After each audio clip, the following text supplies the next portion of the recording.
The envelope was rigid, marked certified. It rested between a grocery coupon and a water bill. Yet it was the only item that felt substantial. It was my 34th birthday, not a landmark, not a huge deal. I wasn't expecting much. Perhaps a card, if anyone remembered. Perhaps nothing at all. But something about that envelope made me pause. The return address, my parents'.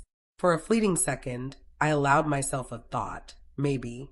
I brought it inside and placed it on the kitchen counter beside the flowers my assistant had sent. I sat down and opened it carefully.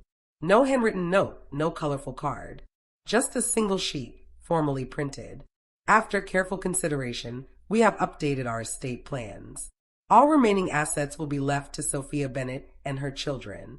Given your current circumstances, we trust you understand. 3 lines.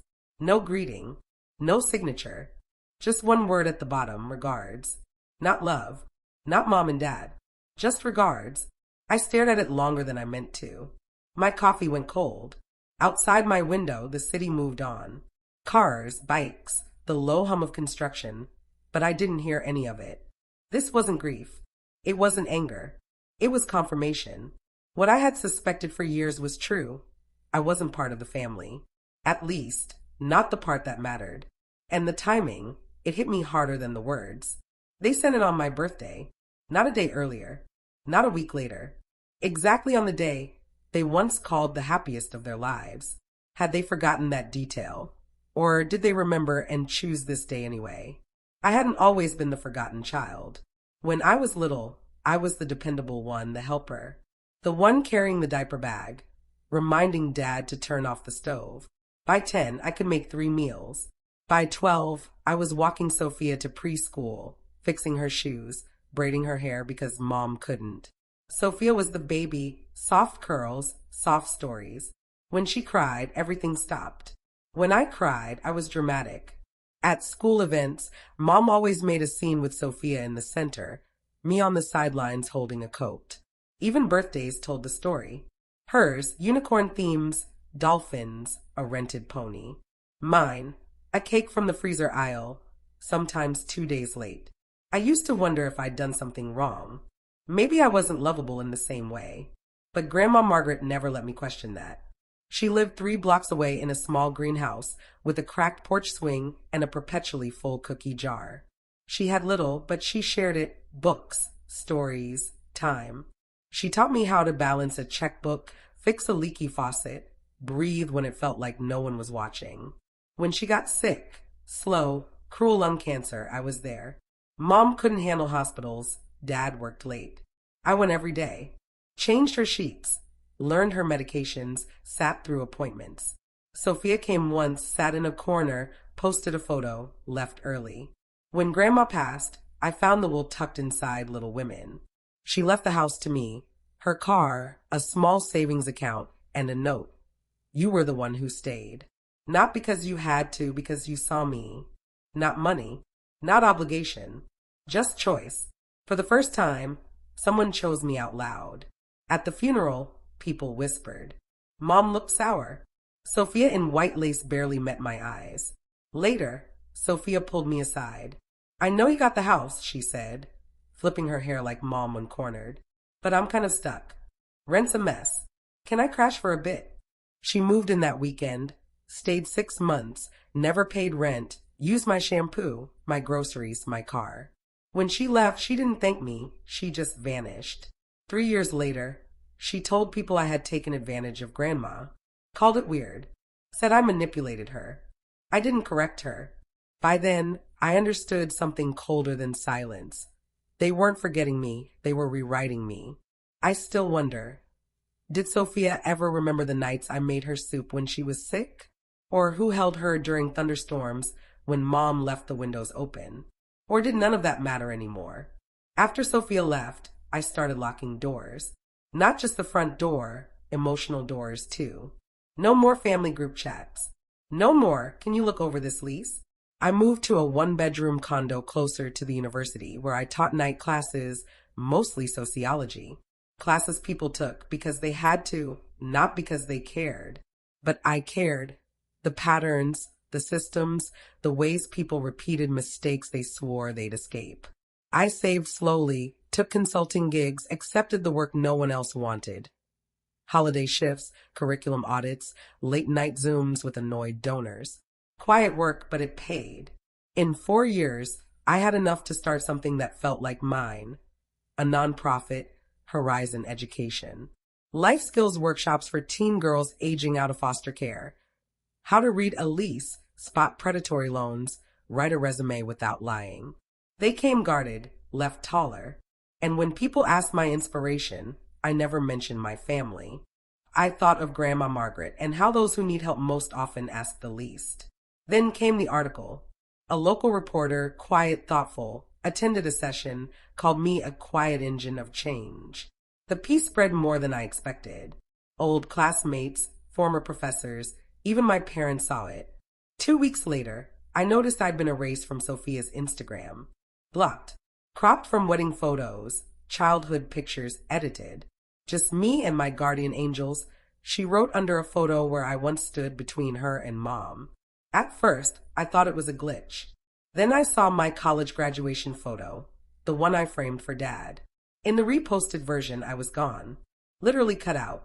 No caption, just the frame hanging in the background of Sophia's kitchen in her new video tour. I didn't cry, but I stared. And I wondered, when they rewrote the story, did they ever consider who paid for the first chapter? It was a rainy Tuesday, a cold leftover sandwich on my desk, rain streaking the windows. I was editing grant proposals when the knock came. 3 firm taps, then silence. I wasn't expecting anyone. Usually people called, texted, or just didn't show up. But when I opened the door, there they were. My mother, my sister, and a man I'd never met before, mid-40s, sharp coat, wedding ring. Sophia's new husband, I'd learn later. They looked polished, rehearsed even, perfect hair, flawless outfits, smiles that didn't quite reach their eyes. Giselle, Mom said, her voice a mix of breathy and familiar. As a family, we thought it was time.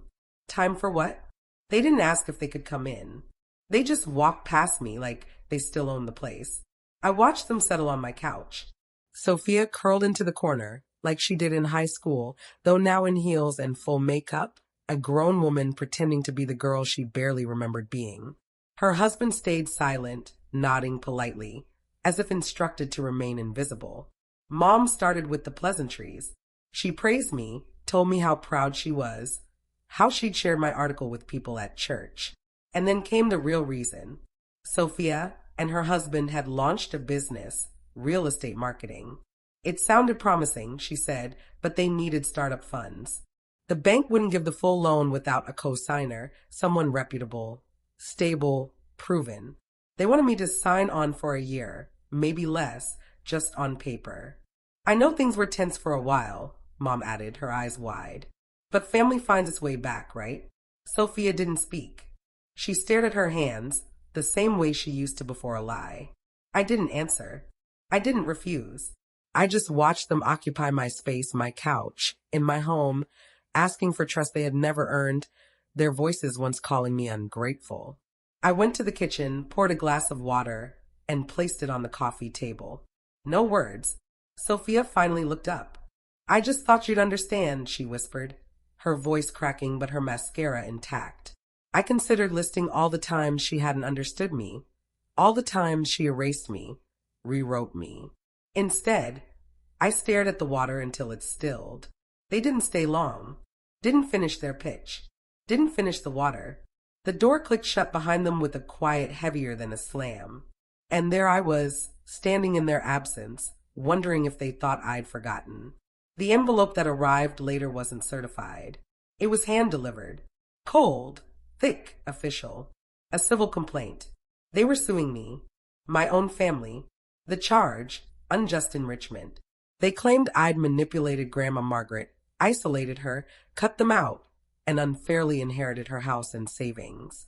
Sophia, they said, had been the rightful heir. It read like a story where I was the villain and Sophia, the grieving granddaughter, finally speaking up.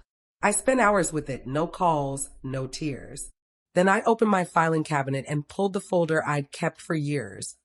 medical records, handwritten notes, photos from her garden, chemo sessions, Christmas cards I'd signed for her when her hands shook, the notarized will filed the day she died. I didn't need to defend myself, but I would.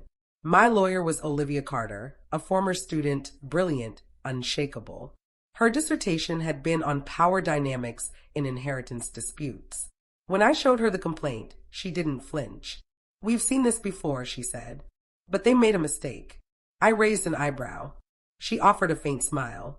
Sophia had submitted forged documents, emails faked from Grandma, notes not in her handwriting, even a draft of a will dated 2 weeks after her death. They hadn't checked hospice logs. Grandma had been unconscious. We didn't attack them with noise. We responded quietly, firmly, point by point. On deposition day, Sophia arrived in pearls and a black blazer, as if attending a family brunch. Mom sat beside her, pale but composed. I spoke little. I didn't need to. Olivia handled it, calm and methodical, precision honed over years. Sophia stumbled over the timeline, changed her story, then changed it again. By noon, her lawyer requested a break. By 2, they wanted to settle. Olivia refused. She wanted the record clean. 2 weeks later, the judge dismissed the case with prejudice, calling it a malicious attempt to rewrite documented history. Legally, it was a win. Family-wise, there is no word. Mom didn't call. Dad didn't either. But a screenshot made its way to me. Sophia posted a story, a close-up of her tear-streaked face, captioned, "Some people will do anything for money, even lie about their own blood." No names, but everyone knew. I turned off my phone for 3 days. When I turned it back on, one voicemail awaited. Sophia's voice was tight, controlled. "I hope you're happy.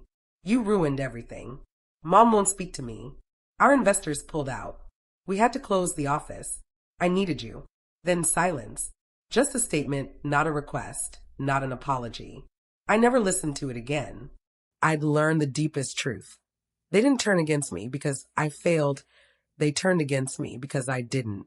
The second time they tried, they didn't knock. They called my father. His voice was strained, clipped, not angry. Things got out of hand.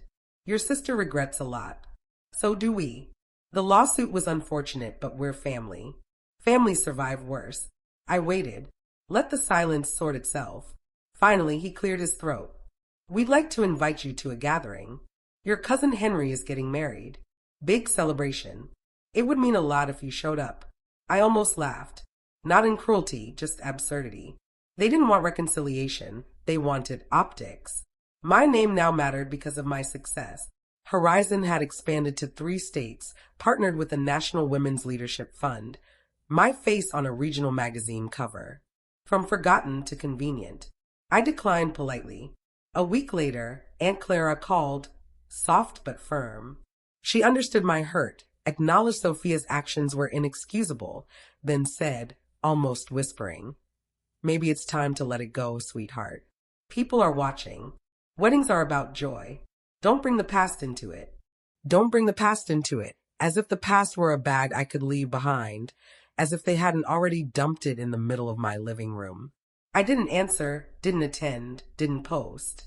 That Saturday, when wedding photos filled social media, sunlight, champagne, rented gardens, I lit a candle, read one of Grandma's old paperbacks, and when the doorbell rang at dusk, I looked through the peephole. Sophia stood alone. No makeup, hair undone, red eyes. She said nothing, just waited. I turned off the porch light. Let the night answer. She never tried again. No calls, no texts, no long apology emails. She vanished into her curated life. I stayed in mine. Not bitterness, just clarity. I didn't need their recognition. I only needed to stop being rewritten. The silence that followed wasn't loud. It was precise. It filled the space they'd once occupied. No more, no less. When old friends asked, I kept it simple. They chose a version of me that was easier to delete. That ended the conversation every time. The truth doesn't shout. It doesn't need applause. It just exists. I didn't erase them, burn old cards, or return photos. I left memories where they were, in drawers and inboxes, quiet. Some memories don't need closure. They need boundaries. And that was enough. Last spring, I repainted the hallway a soft gray, calm, clean. Took down the photos, all of them, not in anger, just necessity. Dust had settled behind each frame. When I almost left, a candid of Grandma Margaret and me on her porch swing, mugs mismatched, unposed, present. But behind it, tucked flat, was another photo, my college graduation, full version, arms around Sophia and Mom. Someone had hidden it there before they cut me out. I slid it out, didn't replace it, didn't discard it, hung the empty frame back, not to mourn absence, but to remind myself that what's gone doesn't need filling. It only needs to be acknowledged, quietly.